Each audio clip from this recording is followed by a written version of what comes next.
So today, as promised, we're going to be starting what I call the shoulder bells. They may be technically pauldrons. I believe this is the pauldron, but hey, an armor expert can correct me in the comments if they feel it's that necessary. So we're going to start this shape here. This is going to be a little different than what we've been doing because we don't need to create any ridges, just these unique little divots. I don't know what you would call those things, but we're going to have to add those. And again, I think I've got a pretty good way to handle that. The other thing that's unique about this shape is this right here is flared up to make room for our center tab that was the very first object we made. So once we do this, we're going to have completed basically the main shoulder bell portion combo. So that should be fun. And just as this is a Terry English replica photo here, and there is a bit of the screen used Hudson camo matched to the dropship scene. This is the back side of that. So the front and the back are the same. It's going to be a symmetrical shape. We've just got to get our curvature so that it goes over and around the shoulder, and then hammer in our little recesses there. So that could be fun too. And here I've got the overall shape. Like I said, it's going to be symmetrical. So I've drawn it out. As you can see, it's pretty dished naturally from just being cut out from the sled, as we mentioned. This one over here, I have actually hammered on a little bit using the forming stake, and it's getting more round, and I kind of like that. Overall, right from the sled, it doesn't take a heck of a whole lot of effort. You can just bend it and get better shape. And with your hands, you could probably get some pretty good curvature out of this thing. Like I said, I've got this, so I'm going to use it. The first set I made, I did not have this. I did not use it. I mostly bent it with my hands and then started hammering. And it turned out pretty good too. But like I said, I'm going to try to go the extra mile this time since I've got this available to me. And we're going to try to fast forward hammer through that spot. Just round everything off quite a bit.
Now that we've got what I think is a pretty good curvature, they're even, like I say, they're fit to me. Never forget that. Never forget that you are almost certainly building this for yourself, and you should make it to your size.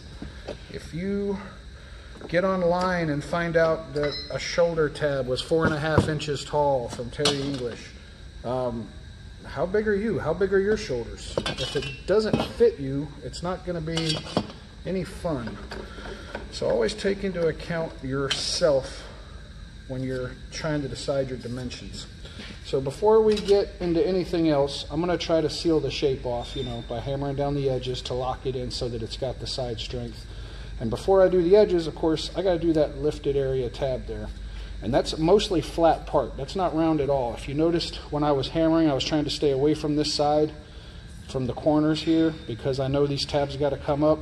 The easiest way I know to do that is stick it in the vise.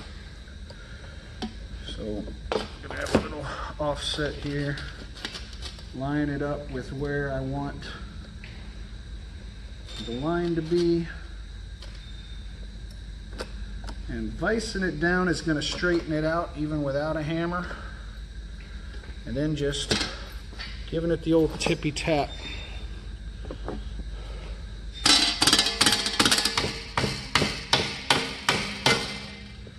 Really, maybe even use something a little more.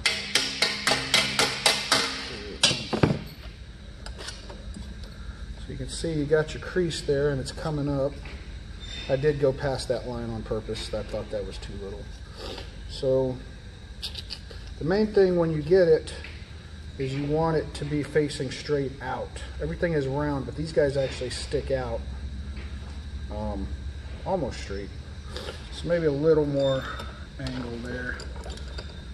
You got to make room for your tabs. I'm actually going to use the old big guy here.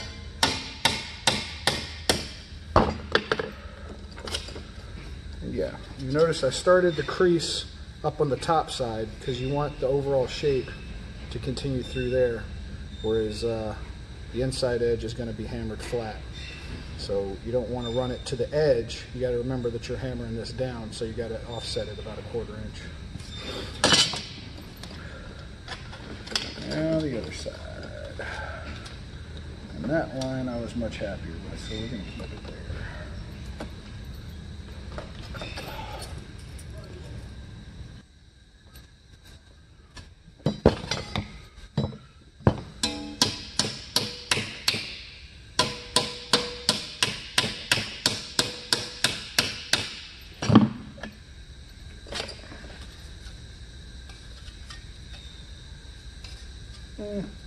Maybe a little bit more.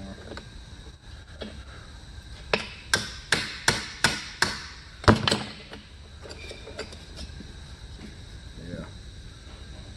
I say it doesn't point straight out, but that's good.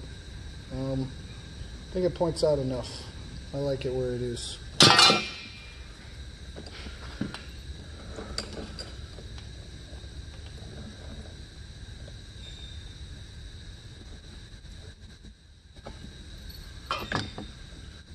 Really, you don't even need to hit it. You're probably strong enough to do it on your own. I don't know why you got to be so dramatic with the hammer.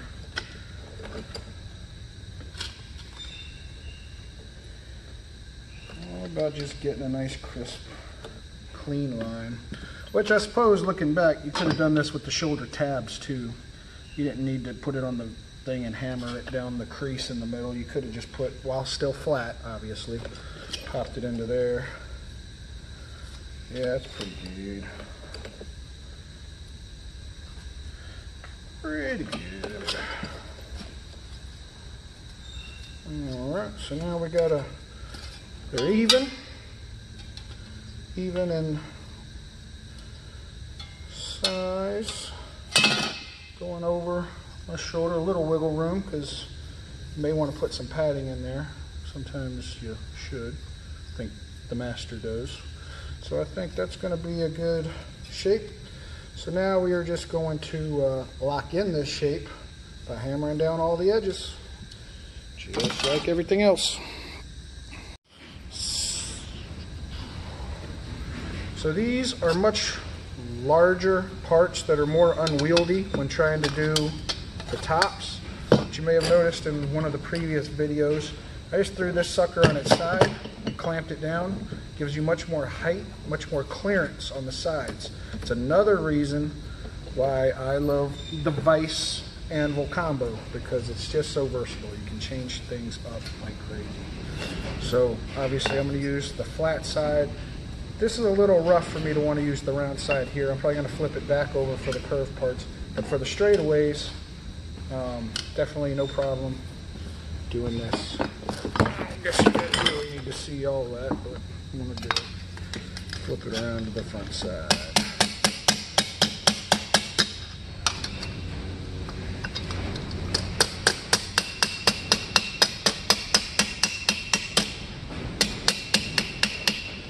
Don't mind the rumbling sound, that's just the wind shaking the little building. You guys may have noticed the rain in previous videos. Had quite a bit of weather out here.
Alright, so I kind of cheated. I didn't show you guys the hammering out of the second one. I mean, it's pretty redundant at that point. The one thing that is new that I did while the camera was off is I rounded off these edges. I realized they were just way too pointy when I did them the first time. And of course, like I said, I did the second one, and I drew where the indentions have to go on. These are not full-blown squares you pop into it. There will be some rectangle shapes. You got to hammer into these later with the pauldrons, with the back, the ribs, where the buckles attach. But this is just a subtle indentation. I guess it adds some structural integrity. It might just be for fashion. I don't know. It looks cool to give it a little bit more of a unique look to it. Whatever the intended purpose was, we got to add them if you're, interested in making it as accurate as possible. You don't really have to. You could always paint fake silver as if the steel or as if the metal had worn off underneath it. Sort of a little trompe l'oeil technique, to fool the eye, painting term. But we're going to actually hammer them in because we're going all the way. So we're going to do sort of the same idea as we were doing with the negative space and the positive shape to make our indentations. To do that, I am using just PVC. Again, aluminum is soft enough. You don't need steel underneath it to bend it. PVC pipe is plenty strong. So I just took a heat gun. You might be able to get it work with an air dryer. I don't know if it'll get quite hot enough. Give it a pinch, and then I went and I made, I guess they call it like a spoon, the shape that is going to go into that. So by putting this in the vise, putting this on the metal, and hammering it, we're just going to make that little indentation. May sound a little goofy, but it works. So it's going to be a little bit harder to line up your pieces because you're going to have to cover it entirely. So you're going to want to, get your fingers real sure where you want them. And line it up as best you can. Say we're going to use a little heavier hammer. And hopefully it won't slide around too much while we're hammering this. And I don't know if you can see it. It's not super crisp, but it's in there. And now that we've got a notch, we can actually feel where we're at. We can worry about trying to crisp up that front end.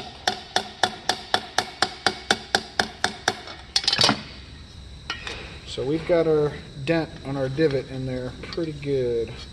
I say you can go back in with a piece of metal if you want it even more pronounced than that.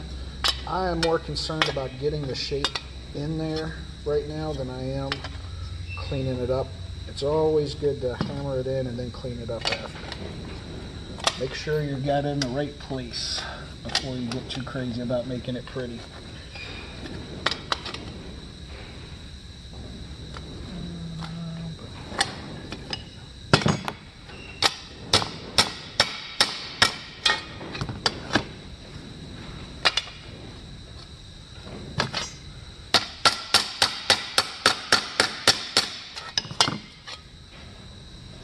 Having a lot of dented pieces together, close to each other, is probably going to risk killing some of your curve. Again, that's something you can go back in and clean up if you want. Or if you're liking the worn look, the battle damaged idea, you can leave it as is. But some hand shaping is usually enough to get most of your shape back to where you want it. I even wonder if I hammered it this way, if I'd get a better, more pronounced crease. Let's give that a try.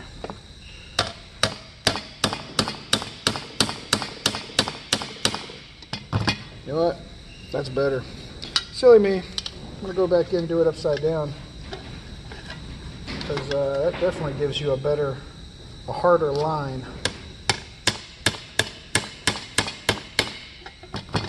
Yeah, I like that better.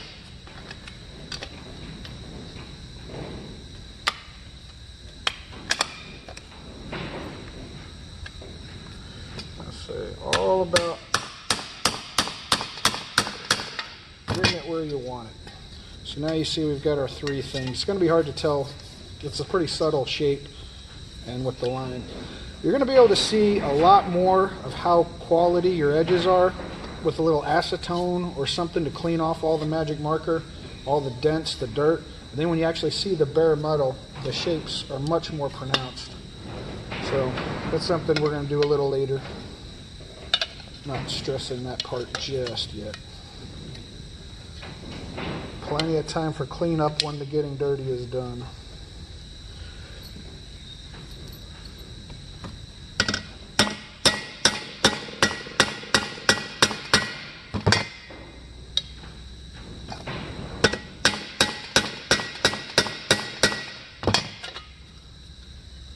That's a good one.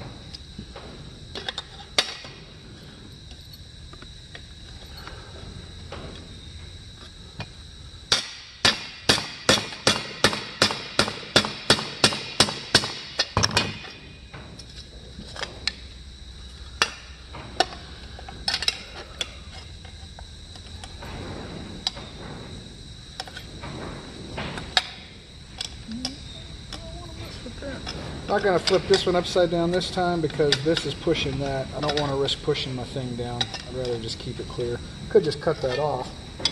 Wait, do I make it easier?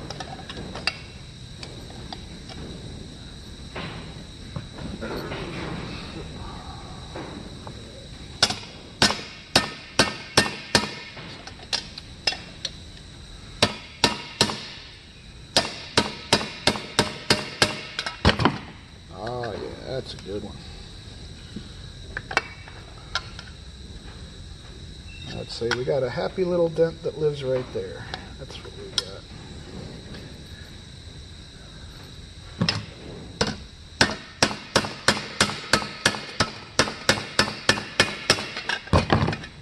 This one's, you know what, if I can remember, I like these way better than these. This is going to be the front, and that'll be the back, so this will be the right side. That's the other thing you can do is if you are more or less happy with certain parts, make sure you can see them up front or hide them in the back. No harm, no foul. It's your little world. So, you know, there's some distortion there. I'm going to go back in. You can see this kind of blew out a little bit. We can hammer that back down, no problem. Always time to clean up afterwards. But now we've got our shapes into our shoulder bells. And that bell, like I said, needs cleanup, but it's more or less done. So now I'm going to do this one off camera, and we're going to move on to the next shape, which is probably going to be the tail pad. We're going to go into the tail pads and do the lobster plates.